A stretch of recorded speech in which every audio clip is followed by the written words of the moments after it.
Você sabe quais são as relações de trabalho que não configuram o vínculo empregatício? Esse é um questionamento que faz parte do dia a dia empresarial, do dia a dia dos trabalhadores, uma vez que nem sempre se sabe exatamente a relação jurídica que se estabelece entre o tomador de serviços e o prestador de serviços. Hoje essa é justamente a nossa temática, certo?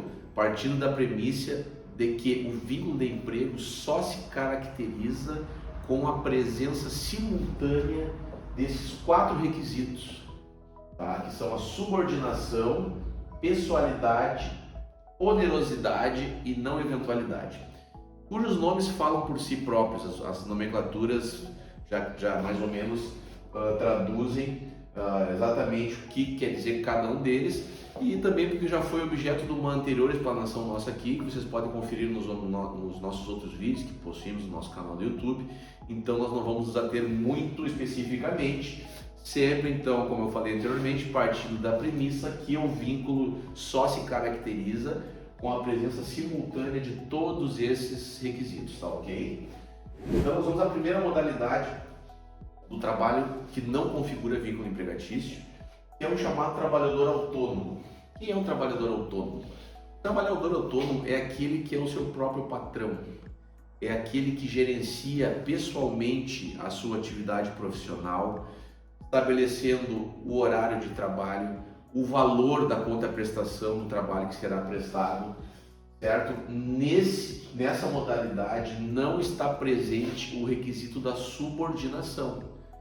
Em estando ausente um dos requisitos, como eu falei anteriormente, não se configura o emprego, certo?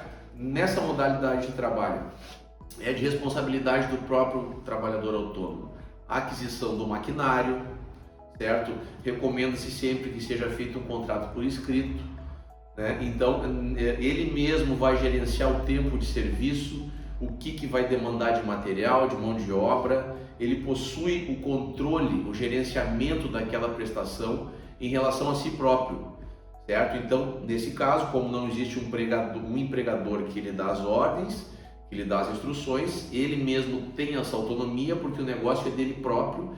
Está configurado então o nosso trabalhador autônomo, muito comum no nosso dia a dia, né? Na nossa atual conjuntura social em relação às questões de trabalho, certo? Depois também temos aqui, achamos interessante falar para vocês a questão do trabalhador parceiro, que é uma figura existente em centros de estética, salões de beleza, né? Em que a legislação determinou uma modalidade específica disso, né? No caso, mesmo quando presentes os requisitos, o trabalhador parceiro ele não é considerado empregado, certo? Acontece muito quando uma determinada pessoa possui um centro de estética, um salão de beleza e contrata profissionais parceiros que possuem determinada especialidade, né, em relação a alguma tarefa, certo? Ele prescinde obrigatoriamente de um contrato escrito. O trabalhador parceiro pode e deve ser pessoa jurídica, certo? Ele precisa constituir um CNPJ, um MEI, né, uma firma individual, certo? E também precisa que essa relação, esse contrato que tem que ser por escrito, seja homologado pelo sindicato profissional da categoria. Por quê? Porque se não se tiverem presentes todos esses requisitos, automaticamente esse contrato de parceria se transforma em vínculo empregatício. Ausente qualquer dessas condições que nós colocamos aqui, ele se transforma de trabalho em parceria para vínculo de emprego. Então é muito importante observar o atendimento a todas essas questões que a legislação própria já determinou. Temos também a figura, logo em seguida, do nosso trabalhador eventual, né? O que é o trabalhador eventual? É aquele que presta serviços ocasionais, serviços esporádicos, certo? Em lapsos temporais significativos entre um outro, para várias pessoas, para vários tomadores de serviço. O trabalhador eventual, nessa modalidade, não está presente o requisito da não eventualidade. O que é o requisito da não eventualidade? É a não continuidade, a habitualidade da prestação de serviço. Ele não está presente nessa modalidade, em razão disso não se configura também o vínculo empregatício, né? Ele dá conta de um trabalho fragmentado, né, de um trabalho esporádico, como eu falei anteriormente, e dentro dessa ótica, dessa realidade, fica desnaturada por completo a relação empregatícia. Da mesma forma, temos a figura do trabalhador avulso, muito comum em questões portuárias, né? Existem outras modalidades também de trabalhador avulso, mas ele demanda algumas particularidades que nós achamos importantes destacar aqui. Nessa modalidade não está presente o requisito da pessoalidade, porque um órgão responsável, uma agência um sindicato da categoria ou então uma empresa intermediária de mão de obra capta essa mão de obra de forma avulsa.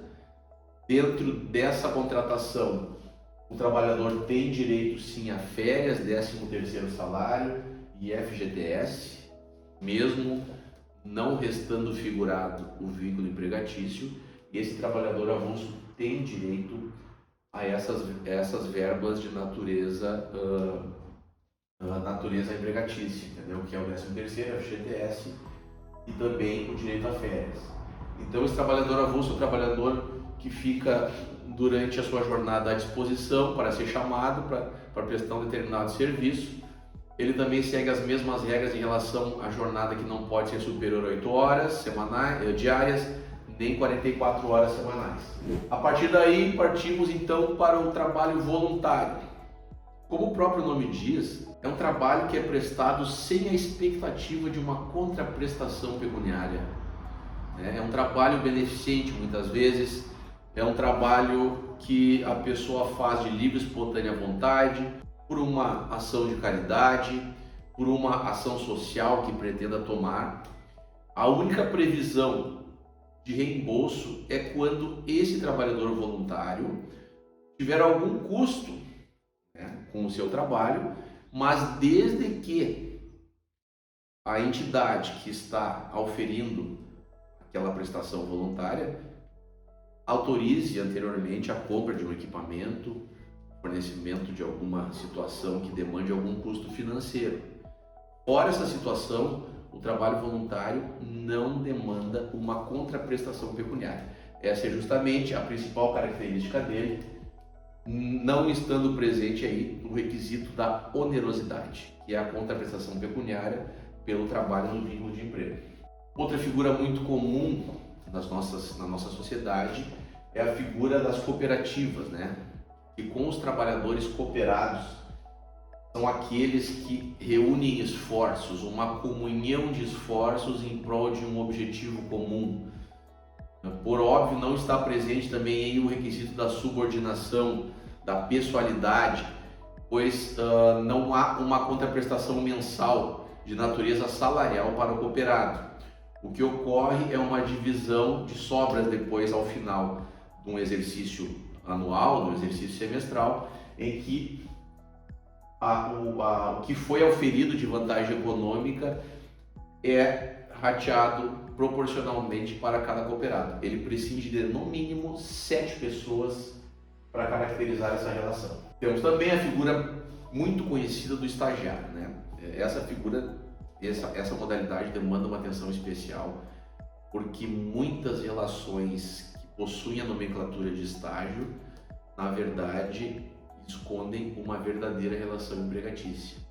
Nesse caso, estão presentes todos os requisitos do vínculo empregatício, porém, por uma disposição legal, essa modalidade não é enquadrada dentro da proteção seletista, porque a finalidade dela é proporcionar que o jovem acadêmico, que o jovem que esteja se especializando em algum curso técnico ou superior, por exemplo, possa se inserir no mercado de trabalho.